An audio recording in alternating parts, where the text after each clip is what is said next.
आसिम मुनीर साहब सटिया गए। आसिम मुनीर पगला गया। ठीक है साहब, जो मार पड़ी है ऑपरेशन सिंदूर में उसको वो छुपा के नाटक कर रहे हैं। ठीक है, अच्छी तरह छुपा के नाटक कर रहे हैं। एक चीज जो ऑपरेशन सिंदूर के बाद के बारे में बहुत ज्यादा दुनिया नहीं समझ पाई है, वो पता क्या है? भारत ने थर्ड न्यूक्लियर एज शुरू की है। दो मॉडरेटली आर्म्ड न्यूक्लियर पावर्स अगर आपस में भिड़े, शरेआम लड़ाई हो, तो क्या रिजल्ट है ऑपरेशन सिंदूर का? हमारी इंटीग्रेटेड एयर डिफेंस की वजह से उसके मिसाइल, न्यूक्लियर आर्म्ड मिसाइल और नॉर्मल मिसाइल नहीं आ सकते भारत पे। 100%। 3 फायर किए थे, 3 के 3 गिरा दिए। कोई 1200 के करीब ड्रोन फायर किए थे, 90% मार गिराए। ठीक है साहब, हमारी जो न्यूक्लियर जो अम्ब्रेला है, जो air defence, integrated air defence umbrella है, वो तकरीबन लीक प्रूफ है। और हम केवल रक्षात्मक पे नहीं सीमित रहते, हमने आगे बढ़ के जहां से उसके 4 एयर बेसिस से उसके फाइटर विद बॉम्ब्स उड़ सकते थे, जकोबाबाद, रहीम यार खान, सरगोदा, हमने उनके परखच्चे उड़ा दिए सर। जो रहीम यार खान की एयर स्ट्रिप अभी तक चालू नहीं हुई, जहां उनके स्टोर्ड थे न्यूक्लियर बॉम्ब्स, ठीक है, वो थे आपके चगाई और किराना हिल्स में। उनको ठोका है। उनके जो द्वार पे इलेक्ट्रिक मोटर्स लगी थी सीमेंट कंक्रीट के गेट खोलने के लिए, उनका ठोक दिया है। वहां से न्यूक्लियर बॉम्ब निकालना, झूठ मत बोलो, असंभव हो गया है, क्योंकि वहां न्यूक्लियर रेडिएशन कंटामिनेशन है। ठीक है साहब, ये बकवास कर रहा है, ये गीदड़ भभकी दे रहा है। और अब वक्त आ गया है, मैं आपके दूसरे सवाल का भी जवाब दे दूं।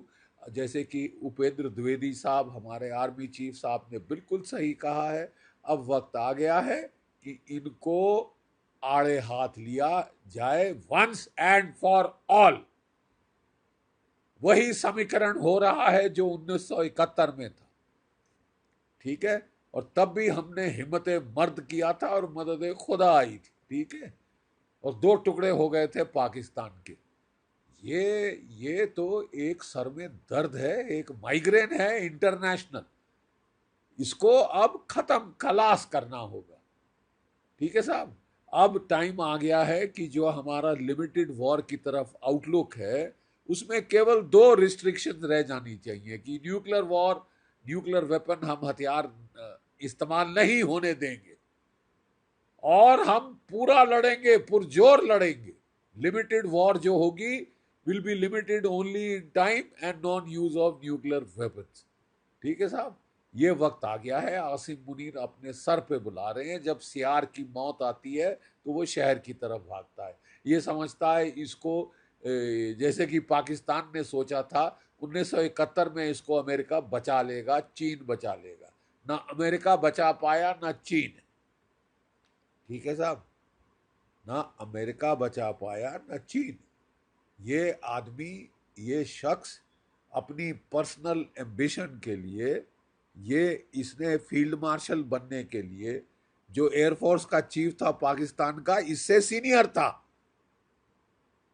उस पर सीनियरिटी पाने के लिए इसने दुम मरोड़ी है शहबाज शरीफ की कि बना दो मेरे को फील्ड मार्शल, क्योंकि साहब फील्ड मार्शल की रैंक में जाके मैं डोनाल्ड ट्रंप से मिल सकता हूं।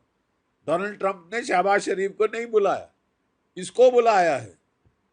कैसी सरकार है ये साहब कि जिसका जो मुलाजिम है उसको बुलाता है पाकिस्तान का फील्ड मार्शल को बुलाता है डोनाल्ड ट्रंप, उनके प्रधानमंत्री को नहीं बुलाता, उनके प्रेसिडेंट को नहीं बुलाता, क्योंकि वो मुखौटे हैं। इसने साबित किया है, इसने बेइज्जती की है अपनी सरकार की। ये व्यक्तिगत इसने करने के लिए ऑपरेशन सिंदूर चलवाया को इसने शुरू कराया। ठीक है, अपने लाभ के लिए ये कितने लोगों को मरवा देना चाहता है, और अब कह रहा है कि मैं आधी दुनिया खत्म कर दूंगा। अबे आधी दुनिया खत्म, 170 है तेरे पास न्यूक्लियर वेपन्स। हाँ, 170 न्यूक्लियर बॉम्ब्स हैं तेरे पास, आर्सेनल जो है उनमें से ज्यादातर सब किलोटन है। सब किलोटन मतलब 1.5 पौए 2 पौए के बॉम्ब, जो कि आप जो थे आपने इस्तेमाल रखे थे कि साहब अगर भारत जो है कोल्ड स्टार्ट करे, टैंकों से हमला करे, तो मैं चला के टैंकों पे चला के थोड़ा रोकने की कोशिश करूँ। ठीक है साहब। हमारे पास जो बॉम्ब्स हैं 180 हैं जनाब, ज़्यादा है 180 से, और वो सारे के सारे 10 किलोटन के ऊपर वाले हैं। 50 किलोटन और उससे ज़्यादा के भी बॉम्ब्स हमारे पास है। अगर न्यूक्लियर युद्ध हुआ, एक चीज गिठान बांध ले मुल्ला मुनीर, एक चीज गिठान बांध ले, पाकिस्तान नहीं बचेगा। अगले 700 साल वहां पे अनाज नहीं उगेगा। 1/5 है भारत के साइज का। अपना पूरा न्यूक्लियर आर्सेनल भी फायर कर दे, तू कुछ नहीं कर सकता हिंदुस्तान का। ठीक है, हम अपना पूरा न्यूक्लियर आर्सेनल तेरे पे फायर कर दे, तेरे तो परखच्चे उड़ जाएंगे और हमें न्यूक्लियर आर्सेनल की जरूरत नहीं पड़ेगी। हमारे ब्रह्मोस काफी हैं तेरे लिए। समझ गया? मदीना 2.0 मुनीर, समझ गया? तेरे लिए हमारे ब्रह्मोस और स्पाइस मिसाइल्स, क्रूज मिसाइल्स काफी हैं। तेरा न्यूक्लियर कमांड पोस्ट उड़ गया है। डोनाल्ड ट्रंप साहब को मर्चें इतनी लग रही हैं क्योंकि उन्होंने जो पैसा लगाया था नूर खान के अंडरग्राउंड कमांड पोस्ट पे, उसके पर कच्चे उड़ गए।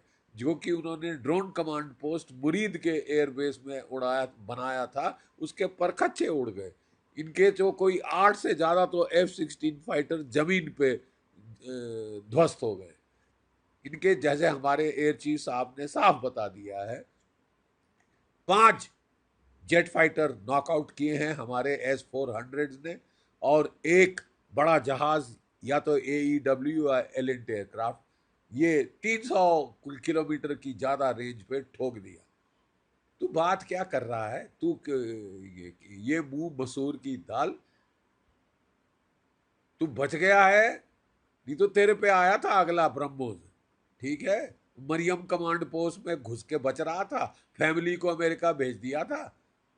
तू अमेरिका में घर बनवा ले, वहीं पे रह, वही वो भी तेरे लिए शायद सेफ नहीं होगा। आसिम मुनीर, मुल्ला मुनीर, ये इंसान ने, अब जो इंसान ने अपनी व्यक्तिगत प्रमोशन के लिए लोगों को मरवाने के लिए ये आतुर हो गया है, ये दुनिया में न्यूक्लियर वॉर चलाना चाहता है। तो साहब आप जो है, आपको तुम्हारी इच्छा पूर्ण होगी, लेकिन इसको अब जो है ऐसे डेंजरस न्यूक्लियर टेररिस्ट को खत्म करना अब बहुत जरूरी है।